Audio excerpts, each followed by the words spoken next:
This is Aubrey with Easy School Marketing, and I'm here to talk to you today about 5 mistakes I'm seeing small schools make right now during our coronavirus, health crisis, the economic issues, all that jazz.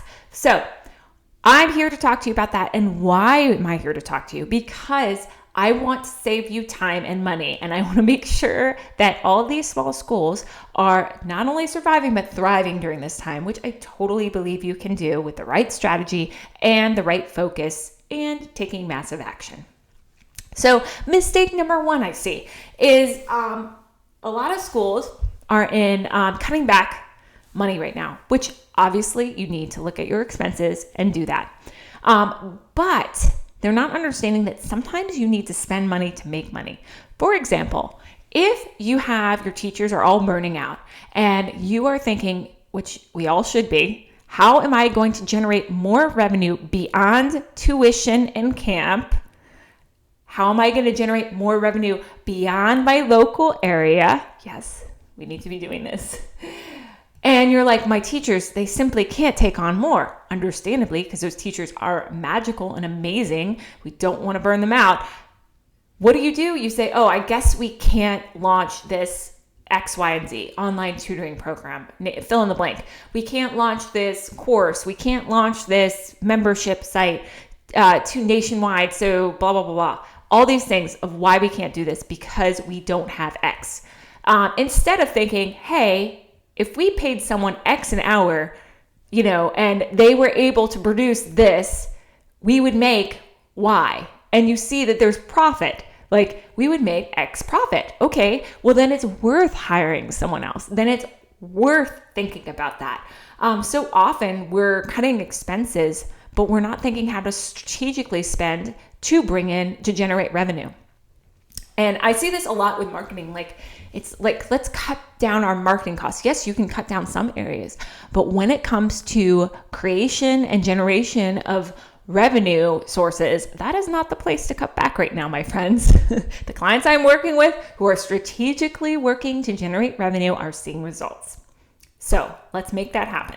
All right, mistake number 2. Oh, this is a good one. We don't have enough time, resources, etc. to do this proposed revenue generation or to build our distance learning program into something more robust. We just don't have the time and resources. And I'm going to say a lot of schools actually do. So a lot of times we think of everyone's roles as very traditional. Like, this person does this at our school. This person does this at our school. This person is only a specialist and only does this. We need to erase those titles and think strategically about how you're using each staff member and how you can use them in a way that builds your distance learning program, generates revenue, all of those things.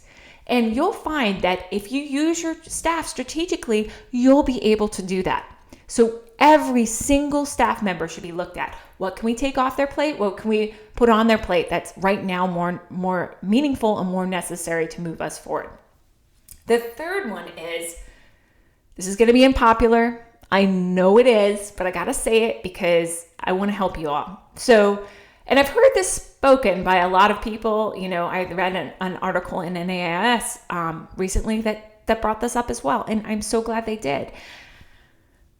You are keeping staff and faculty who are slowing you down. It's true.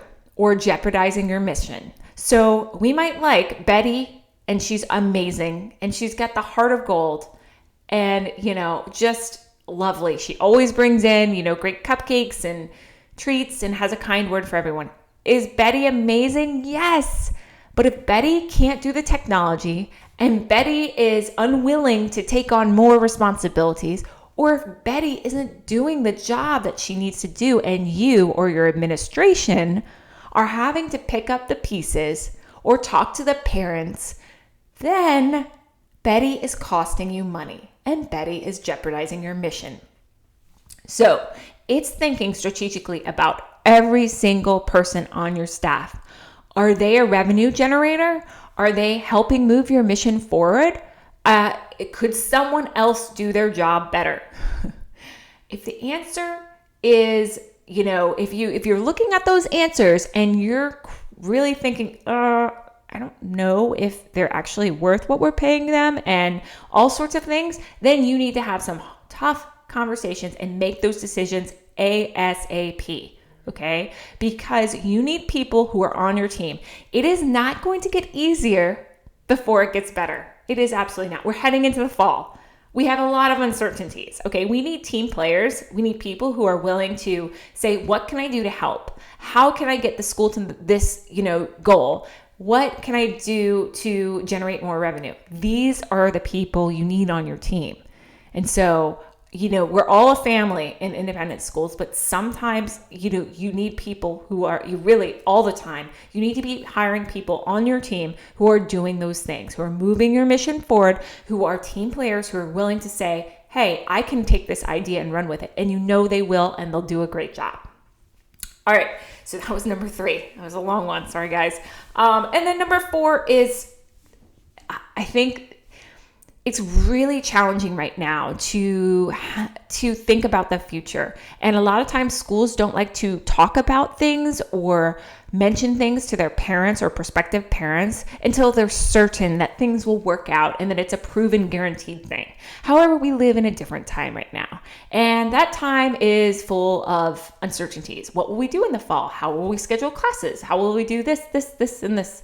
Okay. What does tuition look like? Are you paying full price? Why and why not? Okay.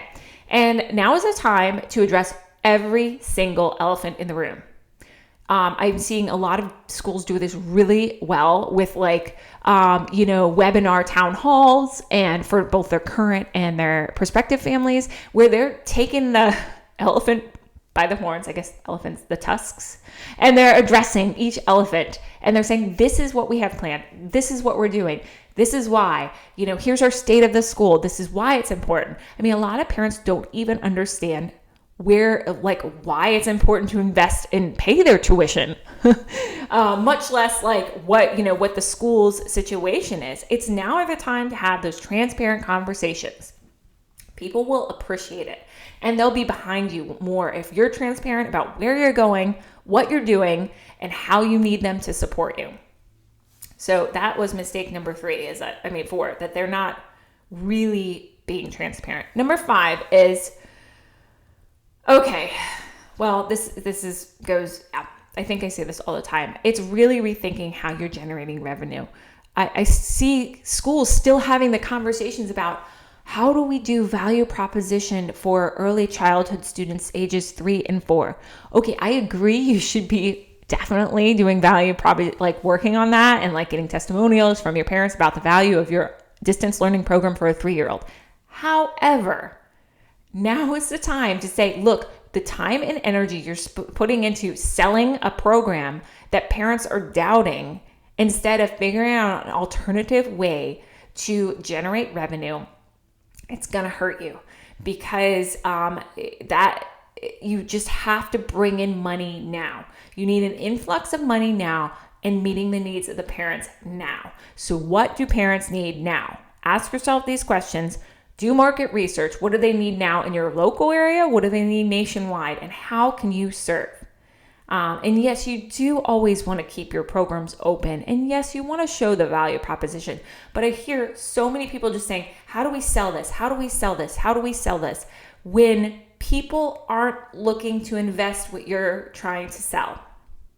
So it's a hard thing to swallow. And it doesn't mean it will always be difficult to sell this service to people. It just means right now, what is the market looking for, and how can you serve those people?